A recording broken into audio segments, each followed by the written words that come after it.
दोस्तों नमस्कार। आज हम 70 बीपीएससी मेंस के लिए चर्चा करेंगे बिहार में औद्योगिक विकास की संभावना, उसकी चुनौती, प्रयास और बिहार के आर्थिक पिछड़ेपन के कारण विशेष राज्य के दर्जा का मानदंड और उसके लिए प्रयास, और हम जो है चर्चा करेंगे उससे क्या लाभ होगा। दोस्तों यदि 70 बीपीएससी में फाइनल सिलेक्शन लेना है तो आप एटम बम बैच ज्वाइन कर सकते हैं। 180 पीडीएफ और वीडियो रट के जाइए, आपका फाइनल होगा। इसका चार्ज 4,000 है। 83 73 98 40 95 पे संपर्क करके आप बैच ज्वाइन कर सकते हैं।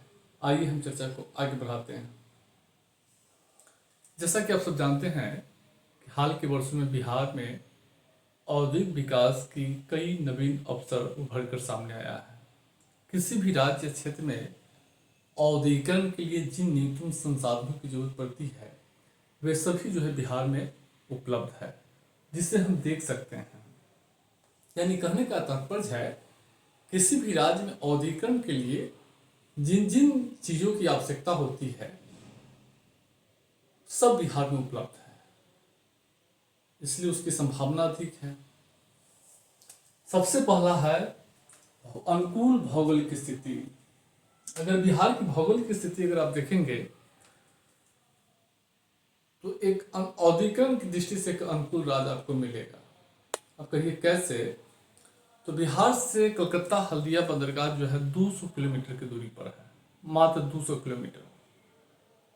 साथ ही साथ बिहार के जो सटा हुआ राज्य है जैसे झारखंड, पश्चिम बंगाल, खनिज उड़ीसा, सब खनिज संसाधनों में समृद्ध है। खनिज संसाधनों में समृद्ध है। साथ ही साथ बिहार जो है राष्ट्रीय राजमार्ग, रेल मार्ग, औद्योगिक कॉरिडोर, फ्रेट कॉरिडोर, औद्योगिक गलियारा से कोलकाता अमृतसर औद्योगिक गलियारा से जो है सीधे जुड़ा हुआ है। तो कनेक्टिविटी जो है खनिज संसाधन संपन्न राज्यों से, और साथ ही साथ उत्तर प्रदेश सबसे बड़ी जनसंख्या वाला राज्य है भारत की। तो अगर आप देखेंगे तो अनुकूल भौगोलिक स्थिति है। बगल के राज्यों में जो है खनिज संसाधन की संपन्नता है। साथ ही साथ जो है बगल के राज्यों से रेल मार्ग, नेशनल हाईवे, औद्योगिक गलियारा से स्टेट जुड़ा हुआ है। 200 किलोमीटर पर जो है कोलकाता हल्दिया बंदरगाह है। जल मार्ग की सुविधा है। नेशनल वाटरवे जो है, जल मार्ग जो है की सुविधा है गंगा नदी से होकर। तो एक राज्य में औद्योगिकरण के लिए अनुकूल अवसर जो है प्रदान करता है। अब हम दूसरा देखेंगे ऊर्जा की उपलब्धता। जैसा कि जानते होंगे किसी भी राज्य या देश में औद्योगिक विकास के लिए ऊर्जा की उपलब्धता बहुत महत्वपूर्ण है, क्योंकि ऊर्जा से ही उत्पादन कार्य संभव होता है। राज्य में देखेंगे तो हाल के वर्षों में ऊर्जा की क्षेत्र में काफ़ी सुधार किया गया है। राज्य के प्रति व्यक्ति जो है विद्युत का खपत 329 किलोवाट आवर है, हालांकि राष्ट्रीय औसत से कम है। और राज्य में जो है 6,738 मेगावाट जो है बिजली की आपूर्ति है। राज्य के ग्रामीण क्षेत्रों में 20 से 22 घंटा, शहरी क्षेत्रों में 24 घंटे जो है बिजली मिल रहा है। तो बिजली की भी उपलब्धता है राज्य में औद्योगिकरण के लिए। साथ ही साथ उद्योगों में स्वच्छ जल की जरूरत होती है। तो बिहार में जैसा कि जानते हैं कि 231 मिलीमीटर प्रति वर्ष औसत वर्षा होती है। उत्तर बिहार की नदियाँ बारामसी है जो वर्ष भर बहती रहती है। तो स्वच्छ जल की प्रचुरता बिहार में है। मैदानी भूमि होने के कारण जो है बहुत कम ही ऊंचाई पे जो है स्वच्छ जल मिल जाता है। इसलिए जो है राज्य में जो है उद्योग धंधों के विकास के लिए, जैसे गन्ना उद्योग है, खाद्य प्रसंस्करण उद्योग है, नवीकरणीय ऊर्जा उद्योग है, सब में स्वच्छ जल की आवश्यकता होती है। तो जल की उपलब्धता है बिहार में। तेज आर्थिक समृद्धि वाला राज्य है। जैसा कि देखे होंगे 22-23 में बिहार में 10.6% की वार्षिक समृद्धि दर्ज की गई है। भारत के महत्वपूर्ण जो है तेजी से वृद्धि करने वाले राज्यों में जो है, तेजी से बढ़ता हुआ अर्थव्यवस्था वाले राज्यों में बिहार है, जो निवेश के लिए अनुकूल अवसर प्रदान करता है। देखिए, आर्थिक समृद्धि किसी राज्य का तेज होगा तो एक अनुकूल अवसर प्रदान करेगा। जब आप विकास करेंगे तो 10 आदमी पैसा देने के लिए तैयार हो जाएगा। वही ये बिहार विकास कर रहा है तो पैसा तो मिलना चाहिए ना, ये स्थिति है। मानव संसाधन की प्रचुरता, बिहार की जनसंख्या 13.07 करोड़ है। साथ ही साथ राज्य की 52% आबादी जो है कार्यशील है, जो विस्तृत श्रम बाजार का निर्माण करता है, श्रम बाजार। और साथ ही साथ ऐतिहासिक रूप से बिहार जो है देश के अलग अलग राज्यों में श्रम की पूर्ति करने वाला स्टेट रहा है। तो राज्य में मानव संसाधन से एक तो मांग की भी कमी नहीं होगी, विस्तृत बाजार बना रहा है, दूसरी श्रम की पूर्ति कर रहा है, और मानव से जुड़े हुए जो है उद्योग जो है का विकास की संभावना प्रस्तुत कर रहा है, जिसकी चर्चा आगे करेंगे। समतल और मैदानी भूमि है। देखिए, औद्योगिकरण के लिए भूमि मैदानी और समतल होनी चाहिए। उद्योग धंधों की स्थापना के लिए मैदानी भूमि ही चूंकि होनी चाहिए, क्योंकि मैदानी भूमि होगा तो परिवहन संचार साधनों का विकास होगा। जब तक औद्योगिक कारखाना लगेगी तो बिहार इस मामले में समृद्ध है। 96% बिहार की जो क्षेत्र है वह मैदानी है कुल क्षेत्रफल का, जो औद्योगिक कारखाने के लिए एक अनुकूल अवसर प्रदान करता है। साथ ही साथ कच्चे माल की उपलब्धता है। और राज्य में जो है देखेंगे खाद्य प्रसंस्कृत उद्योग, इथेनॉल उद्योग, गन्ना उद्योग, वस्त्र उद्योग, डेयरी उद्योग, सीमेंट उद्योग, नवीकरणीय ऊर्जा उद्योग, इस सब की विकास की अपार संभावना है। सभी कच्चे माल उपलब्ध है। उसके बाद जल विद्युत उद्योग, जल की प्रचुरता है, तो कच्चे माल की उपलब्धता है। चूंकि मैदानी भूमि होने का कृषि क्षेत्र से कृषि आधारित उद्योग की व्यापक संभावना प्रस्तुत करता है। विशाल बाजार है, 13.07 करोड़ जनसंख्या है, और देश के महत्वपूर्ण राज्यों से जुड़ाव है बिहार की। पहले ही बताए हैं कि बिहार जो है राष्ट्रीय राजमार्ग NH 28 NH 28 जाता है बिहार में ना। इसी तरीके से बहुत सारा नेशनल हाईवे, राष्ट्रीय राजमार्ग, औद्योगिक कॉरिडोर, फ्रेट कॉरिडोर, रेल मार्ग से देश की राजधानी को, देश के महत्वपूर्ण राज्य शहरों और सांस्कृतिक केंद्रों को जो है केंद्रों से जोड़ता है। तो बेहतर जुड़ाव भी राज्यों का है। तो ये राज्य के औद्योगिक विकास की व्यापक संभावना प्रस्तुत करती है। अब देखिए, विविध उद्योग की राज्य में संभावना है। एक है हेल्थ केयर उद्योग। जैसा कि जानते होंगे कि राज्य की जनसंख्या 13.07 करोड़ है। बढ़ती हुई जनसंख्या की जो स्वास्थ्य संबंधी आवश्यकता को पूरा करने के लिए जो मौजूदा व्यवस्था है वो अपर्याप्त है, समझ रहे हैं। आने वाले वर्षों में और इस जनसंख्या बढ़ने की संभावना है।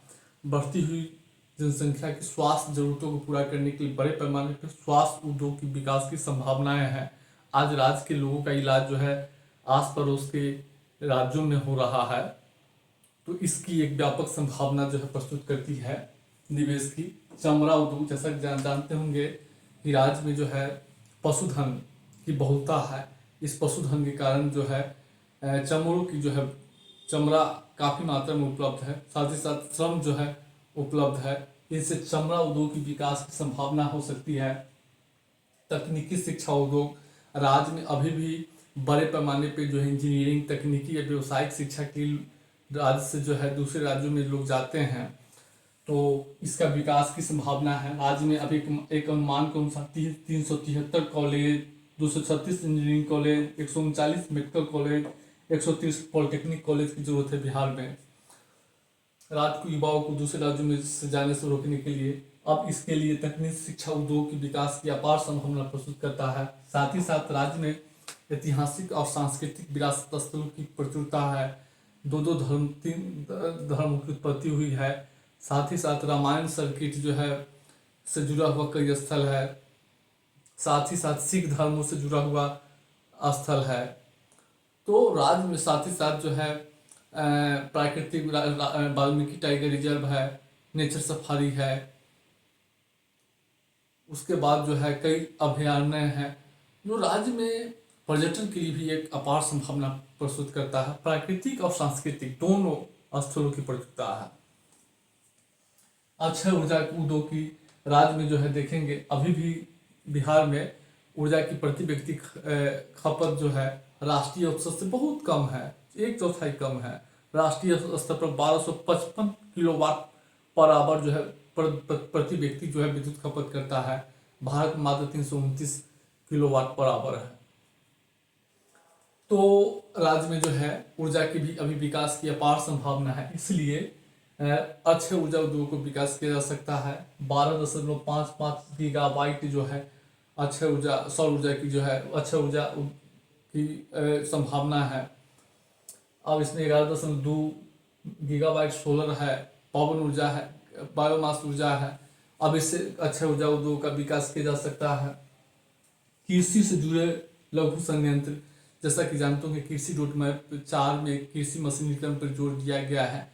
कृषि, चूँकि राज्य कृषि प्रधान राज्य है, कृषि उपकरणों की मांग वहाँ अधिक है। जैसे ट्रैक्टर हो गया, पावर टिलर हो गया, मशीन दवा छींटने वाला मशीन हो गया। तो इससे जुड़े हुए जो उपकरण है, इसके निर्माण की जो है अपार संभावना है। तो कृषि से जुड़े हुए लघु संयंत्र उद्योग का विकास किया जा सकता है। प्लास्टिक और रबर उद्योग देखेंगे। खाद्य प्रसंस्करण उद्योग की मांग बढ़ती जा रही है, तो खाद्य प्रसंस्करण उद्योग के पैकेजिंग के लिए प्लास्टिक चाहिए, प्लास्टिक उत्पादन। साथ ही साथ जो है राज्य में कृषि प्रधान अर्थव्यवस्था है, तो कृषि में सिंचाई के लिए जो है या उर्वरक कीटनाशक के लिए जो है रबर, प्लास्टिक, इस सब की बोतल, पाइप, इस सब की जरूरत होती है। इसकी खपत अधिक होती है, तो इसके उत्पादन को बढ़ावा दिया जा सकता है। सूचना प्रौद्योगिकी उद्योग, हाल में देख रहे हैं कि डिजिटल क्रांति का जो है दौर चल रहा है, डिजिटीकरण का विस्तार हो रहा है, सूचना संचार प्रौद्योगिकी का प्रसार हो रहा है। उससे आने वाले वर्षों में ई गवर्नेंस, ई सेवा, ई टेलीमेडिसिन, टेली एजुकेशन, ऑनलाइन शिक्षा, इस सब का जो है कॉल सेंटर, इस सब का मांग जो है बढ़ेगा। तो सूचना प्रौद्योगिकी उद्योग की ही अपार संभावना है, क्योंकि इसके लिए राज्य में पर्याप्त मात्रा में अंग्रेजी शिक्षा प्राप्त लोग हैं, युवा जनसंख्या है। तो सूचना बड़े पैमाने पर मोबाइल उपभोग करने वाले लोग हैं, इंटरनेट उपभोग करने वाले, तो इसकी भी जो है इससे जुड़े हुए उद्योग की संभावना प्रस्तुत करता है। अब बिहार सरकार औद्योगिकरण के लिए क्या प्रयास किया है। बिहार सूचना प्रौद्योगिकी नीति 2024 लाया है। सूचना प्रौद्योगिकी उद्योग को बढ़ावा देने के लिए ऊर्जा की उपलब्धता बिहार में जो है, ऊर्जा की उपलब्धता को जो है लगातार सुधार किया गया है। बिहार औद्योगिक निवेश प्रोत्साहन नीति 2016 के तहत कुछ उच्च प्राथमिकता क्षेत्र घोषित किया गया है, जिसमें खाद्य प्रसंस्करण उद्योग भी शामिल है और पर्याप्त मात्रा में सहायता दी जाती है। बिहार स्टार्टअप नीति 2022 लॉन्च किया गया है। बिहार कृषि निवेश प्रोत्साहन नीति 2020 लागू की गई है। बुनियादी ढांचा में हाल के वर्षों में काफ़ी पथ है उन पर निवेश किया गया है। बिहार औद्योगिक क्षेत्र प्राधिकार की स्थापना की गई है, यही जो औद्योगिकों को बढ़ावा देता है। इथेनॉल उत्पादन प्रोत्साहन नीति लागू की गई है। ऑक्सीजन उत्पादन प्रोत्साहन नीति, उद्योग मित्र की स्थापना की गई है। सिंगल विंडो सिस्टम की स्थापना की गई है। मुंबई में निवेश कार्यालय की स्थापना किया गया है। साथ ही साथ समय समय पर बिहार सरकार निवेशकों का सम्मेलन बुलाता है। तो तमाम प्रयास है। अब इस सब की व्याख्या जो है पीडीएफ में होगा, आप देखिएगा, उसे पूछने की संभावना कम होता है, लेकिन आप देख लीजिएगा, सॉफ्ट में हो सकता है पूछ दे। अब जो है राज्य में औद्योगिकरण के सामने सबसे बड़ी चुनौती क्या है। खनिज संसाधन की चुनौती। भारी उद्योग की स्थापना के लिए खनिज संसाधनों की जरूरत पड़ती है, लेकिन 2000 में झारखंड के बंटवारा होने के बाद सारे खनिज संसाधन कहाँ चले गए, झारखंड में चले गए। तो खनिज संसाधन की कमी है। दूसरा है वैश्वीकरण का प्रभाव। जैसा कि जानते होंगे कि वैश्वीकरण के बाद क्या हुआ, उदारीकरण की नीति अपनाई गई थी। उदारीकरण, निजीकरण, वैश्वीकरण की नीति अपनाई गई थी। इसके बाद क्या हुआ कि भारत में जो निवेश का प्रवाह है वह एकाएक जो है विकसित राज्यों की ओर हो गया है। विकसित राज्यों की ओर यानी भारत में जो निवेश आता है वो ज़्यादातर जो है तमिलनाडु, महाराष्ट्र, कर्नाटक, हरियाणा, पश्चिमी दिल्ली, इसी सब में रहता है। इसका परिणाम क्या हुआ है कि जो पिछड़ा हुआ राज्य है उस पर निवेश का प्रवाह भी जो है बंद हो गया है। पहला कारण वैश्वीकरण के कारण, इससे बिहार औद्योगिकरण में पीछा। दूसरा है, और वैश्वीकरण से पहले क्या होता था कि भारत सरकार क्षेत्रीयकरण को जो क्षेत्रीय असमानता को दूर करने के लिए पिछड़े क्षेत्रों में उद्योग की स्थापना करती थी। लेकिन 1991 के बाद, वैश्वीकरण के बाद क्या हुआ कि सरकार अब नई उद्योग की स्थापना नहीं कर रही है। जो मौजूदा सरकार के पास औद्योगिक इकाइयाँ है उसी को सरकार बेच रही है, विनिवेश की नीति अपनाया गया है। इसका परिणाम क्या हुआ कि सरकार भी जो पिछले क्षेत्रों में उद्योग की स्थापना करने की जो नीति रखती थी उसको ही बंद कर दिया। जैसे बिहार जैसे पिछले क्षेत्रों में उद्योगीकरण में क्या हुआ, एक अवरुद्ध हुआ है। दूसरा है कि निम्न प्रति व्यक्ति आय, राज्य की प्रति व्यक्ति आय देखेंगे तो 35,119 रुपया है, जो राष्ट्रीय औसत का 1/3 मात्र है स्थिर मूल्यों पर। तो अगर लोगों के पास पैसा कम होगा तो लोग सामान कम खरीदेंगे, और जब सामान कम खरीदेंगे तो बिक्री कम होगा, बिक्री कम होगा तो दुकान कम खुलेगा, दुकान कम खुलेगा तो फैक्ट्री कम लगेगा। समझ गए? आपके पास पैसा, मान लीजिए मेरे पास पैसा ही नहीं होगा तो हम सामान कहाँ से खरीदेंगे? सामान नहीं खरीदेंगे, दुकान नहीं खुलेगा, दुकान नहीं खुलेगा तो उत्पादन नहीं होगा, उत्पादन नहीं होगा तो औद्योगिकरण कैसे होगा? तो वही बिहार में है। बिहार में कोई इंडस्ट्री क्यों नहीं जाना चाहती है? क्योंकि राज्य की प्रति व्यक्ति आय कम है, परचेजिंग पावर लोगों का कम है, आय कम है तो सामान कैसे खरीदेगा, कैसे खरीदेगा? तो एक बहुत बड़ा कारण है संसाधन की चुनौती। जैसा कि जानते हो कि राज्य में औद्योगिकरण को बढ़ावा देने के लिए पर्याप्त मात्रा में सहायता छूट दी जाती है, कर छूट दिया जाता है, निवेश प्रोत्साहन दिया जाता है, ब्याज छूट दिया जाता है, अनुदान दिया जाता है, इसके लिए पैसा की जरूरत पड़ती है। लेकिन राज्य का संसाधन आधार सीमित है। बिहार सरकार के कुल राजस्व का 72% तो केंद्रीय कर और अनुदान से प्राप्त होता है, मात्र 28% उसका अपना है। तो संसाधन की कमी कारण बिहार में औद्योगिकरण को बढ़ावा देने के लिए पर्याप्त मात्रा में राज्य सरकार छूट, अनुदान, ब्याज छूट, पूंजीगत सब्सिडी नहीं दे पाती है, जिसके कारण निवेशक दिलचस्पी नहीं रखता है। बगल में उत्तर प्रदेश के पास संसाधन में ज्यादा छूट देता है तो वहां ना जाएगा। लैंडलॉक्ड स्टेट, बिहार एक भूमिबद्ध राज्य है, स्थलबद्ध राज्य है। यहाँ समुद्र की दूर 200 किलोमीटर है। अब निवेशक क्या करता है कि वह 200 किलोमीटर क्यों जो है परिवहन खर्च करेगा, क्यों जाएगा? वह उड़ीसा में लगाएगा कारखाना, पश्चिम बंगाल में लगाएगा, चेन्नई में लगाएगा, महाराष्ट्र में लगाएगा, चाहे कि उत्पादन करेगा और सीधे निर्यात करेगा। उदारीकरण के बाद क्या हुआ है कि निर्यात आधारित अर्थव्यवस्था की शुरुआत हुई है। अब निर्यात आधारित अर्थव्यवस्था में क्या हुआ कि निवेशक जो है उन्हीं क्षेत्रों में प्लांट लगाना पसंद करते हैं जहां लागत कम होता है, जहां उनको अनुदान मिलता है, सहायता मिलता है। अब मान लीजिए उड़ीसा सरकार दे रही है, सहायता दे रही है, और नहीं भी अगर देगी तो उड़ीसा में लगाएगा तो वो जो है वहां उत्पादन करेगा, वहीं से जो है पारादीप बंदरगाह से सीधे निर्यात कर देगा। उसकी जो है परिवहन खर्च बच जाएगा। लेकिन बिहार में लगेगा 200 किलोमीटर जो है भाड़ा लगेगा, 200 किलोमीटर का, फिर उसका दाम बढ़ जाएगा, और दाम बढ़ेगा तो विश्व बाजार में पिछड़ जाएगा, इसलिए दिलचस्पी नहीं रखता है। कुशल श्रम बल का अभाव, जैसा कि जानते हो बिहार में बिहार ही नहीं भारत में भी आवश्यक कौशल एवं तकनीकी ज्ञान की कमी है लोगों में, तो बहुत बड़ा जो है बाधा पैदा करता है। प्राकृतिक प्रतिवर्ष आने वाली बाढ़, बिहार के जैसा कि उत्तर बिहार के लगभग सभी जिले बाढ़ से प्रभावित है, दक्षिण बिहार के सूखा से प्रभावित है। प्रतिवर्ष आने वाली बाढ़ से क्या होता है कि बुनियादी ढांचा ध्वस्त हो जाता है, लोगों की आय कम हो जाती है, किसी वस्तु के उत्पादन जो है का नुकसान होता है, जिससे खाद्य प्रसंस्करण उद्योग में चुनौती पैदा करता है। साथ ही साथ लोगों की आय पर असर पड़ता है, और सड़क पुल पुलिया ध्वस्त हो जाने से कृषि वस्तुओं के जो परिवहन है उसमें रुकावट डालता है। इसके भी कारण जो है निवेशक दिलचस्पी नहीं लगता है। भूमि अधिग्रहण की चुनौती, जैसा कि जानते हो कि राज्य में जो जनसंख्या तीसरा सबसे बड़ा जनसंख्या वाला राज्य है, प्रति व्यक्ति जनसंख्या घनत्व 1106 व्यक्ति, जो सभी राज्यों में सबसे अधिक है।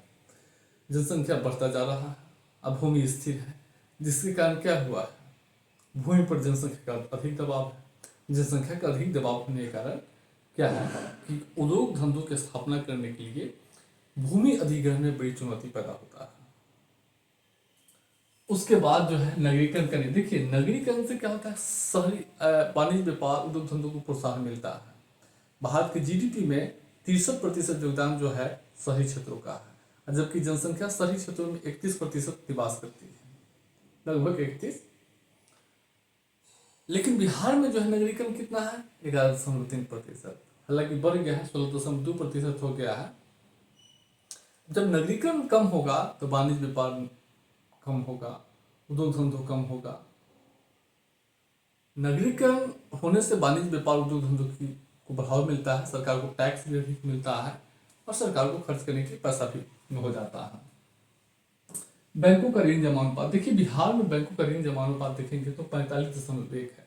यानी 45 ऋण जमा अनुपात क्या होता है, ऋण जमा अनुपात का आशय है कि बैंक किसी क्षेत्र से या किसी राज्य से जितना जमा स्वीकार किया है उसके बराबर में ऋण दिया है कि नहीं। बिहार में देखेंगे 45.2 है। यानी अगर बिहार में जितनी भी बैंक काम करता है वो क्या किया, बिहार से 100 रुपये जमा किया, लोगों से 100 रुपये जमा लिया, लेकिन बिहार के लोगों को 45 रुपया ही ऋण दिया है। और 55 रुपया किसको ऋण दे दिया, महाराष्ट्र में, तमिलनाडु में, पंजाब में, हरियाणा में। यानी बिहार से पूंजी का पलायन हो रहा है।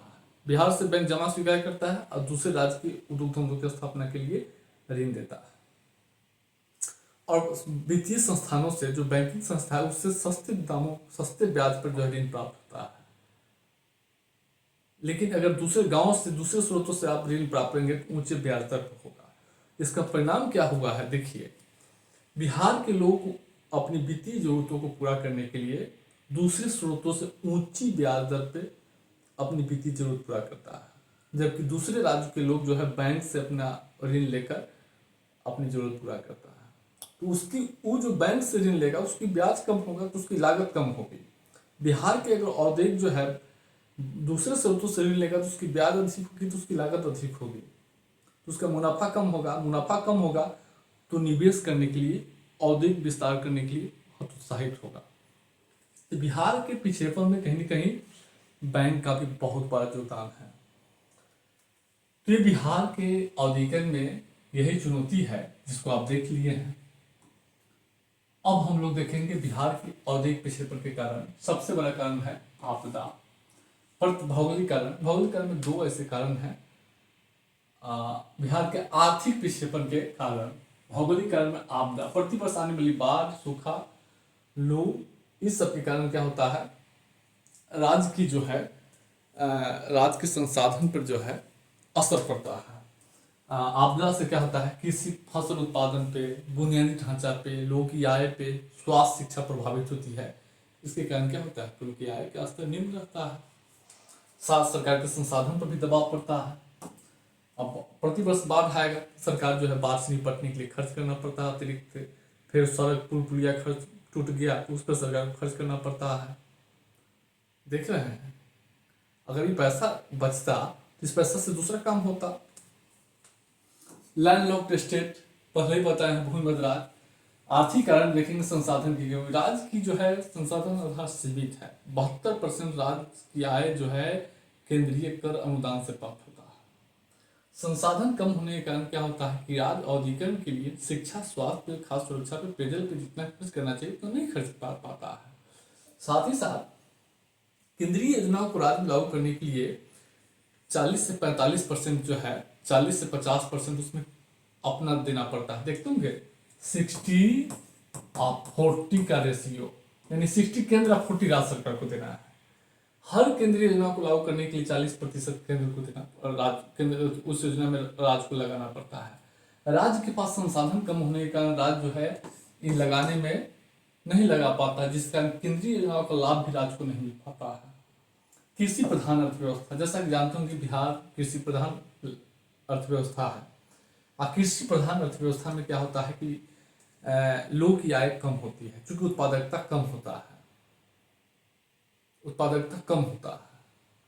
क्योंकि आप औद्योगिक क्षेत्रों में 1 साल में काम करेंगे, कृषि क्षेत्र में 1 साल काम करेंगे, तो दोनों की आय में कम से कम 10 गुना अंतर होगा।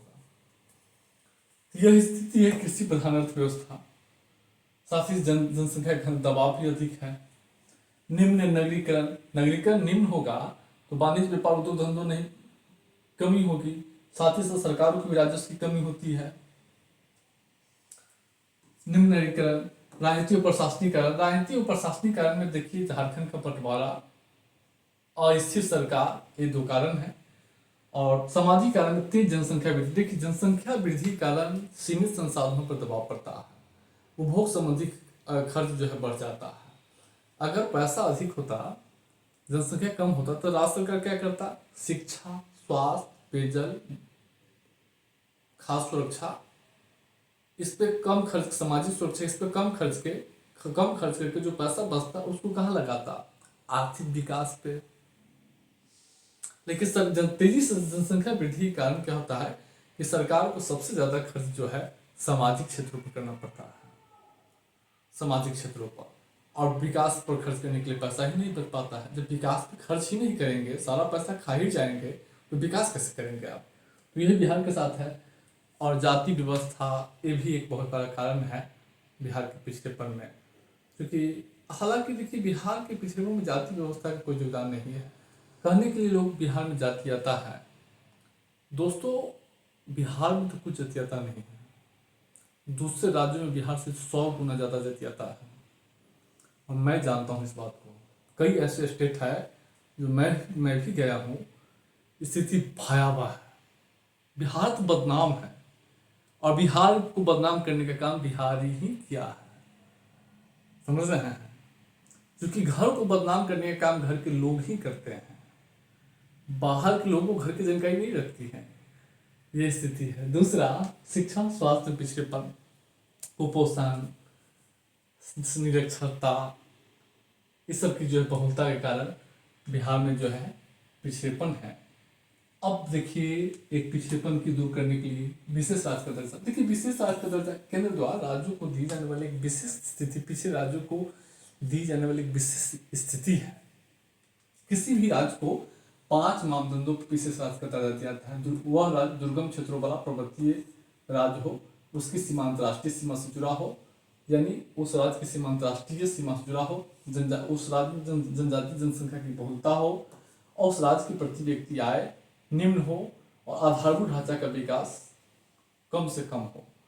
इस आधार पर किसी राज्य को विशेष राज्य का दर्जा दिया जाता है। जब किसी राज्य को विशेष राज्य का दर्जा दिया जाता है तो उसको 90% अनुदान के मिलता है, अनुदान, और 10% ऋण के रूप में मिलता है।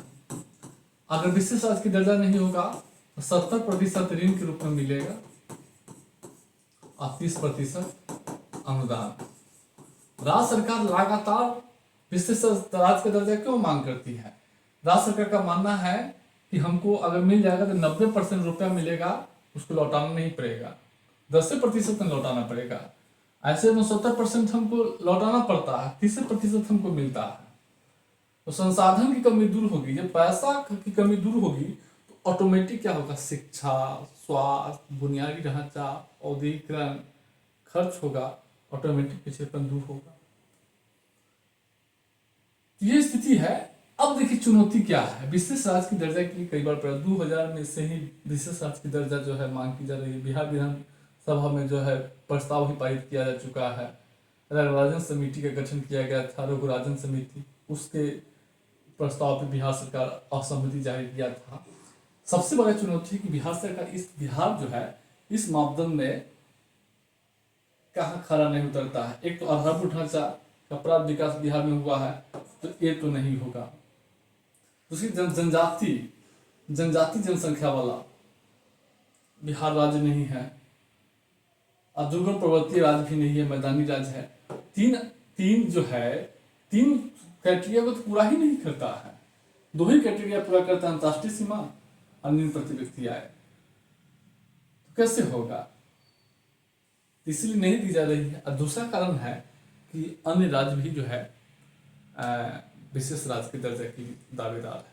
तो मान लीजिए बिहार मांग रहा है, बिहार के साथ झारखंड का हमको भी मिलना चाहिए, आंध्र प्रदेश का हमको भी मिलना चाहिए, उड़ीसा का हमको भी मिलना चाहिए, इसलिए केंद्र दे ही नहीं रहा है। तो ये बिहार के पिछड़ेपन और एक विकास सारे एस्पेक्ट को देखे हैं। आगे हम चर्चा करेंगे।